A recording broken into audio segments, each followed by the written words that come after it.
నా చరిత్ర 14 ఏళ్ళు ఉద్యమ కాలం చరిత్ర మీకు తెలుసు.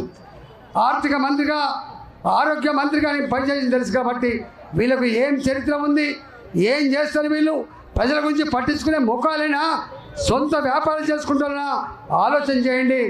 ఆర్థిక మంత్రిగా ఉన్ననాడు పేద ఇంటి బిడ్డను కాబట్టి, హాస్టల్లో అన్నం తిన్న బిడ్డను కాబట్టి ఆనాడు ఆలోచన చేసి నేను అనుభవించిన బాధ తెలంగాణ పిల్లలు అనుభవించొద్దని గవర్నమెంట్ స్కూళ్ళల్లో, గవర్నమెంట్ హాస్టళ్లలో సన్న బియ్యం పెట్టి ఆదుకున్న బిడ్డ ఇవాళ నేను. ఇవాళ నాలాంటోడు తెలంగాణ గురించి, తెలంగాణ ప్రజల గురించి ఆలోచిస్తే తప్ప ఈ కాంగ్రెస్ పార్టీ కానీ బీఆర్ఎస్ పార్టీ కానీ ఆలోచించే ప్రసక్తి లేదు. రేపు కేంద్రంలో హైదరాబాద్ అభివృద్ధి చెందాలంటే ఇవాళ మనం ఉప్పల వైపు కడుతున్న ఫ్లైఓవర్లు కేంద్ర ప్రభుత్వ డబ్బులు, ఎలిమినగర్ దగ్గర కడుతున్న ఫ్లైఓవర్లు కేంద్ర ప్రభుత్వ డబ్బులు, కొంపల్లి వైపు కడుతున్న డబ్బులు కేంద్ర ప్రభుత్వ డబ్బులు, ఇవాళ అల్వాల్ వైపు కడుతున్న ఫ్లైఓవర్లు కేంద్ర ప్రభుత్వ డబ్బులు.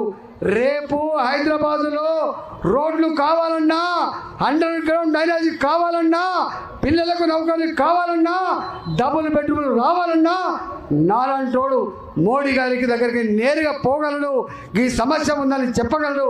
వారిని మెప్పించి ఒప్పించి ఈ తెలంగాణను అభివృద్ధి చేస్తా అని చెప్పి మీకు మాట ఇస్తూ మీ అందరూ 5 కిలోమీటర్లు ర్యాలీ చేసి మాతో పాటుగా నడిచి వచ్చి మాతో పాటుగా భారతీయ జనతా పార్టీని గెలిపించాలని చెప్పి సంఘీభావం చెప్పిన మీ అందరూ కూడా పేరు పేరున ధన్యవాదాలు తెలుస్తూ సెలవు తీసుకున్నా.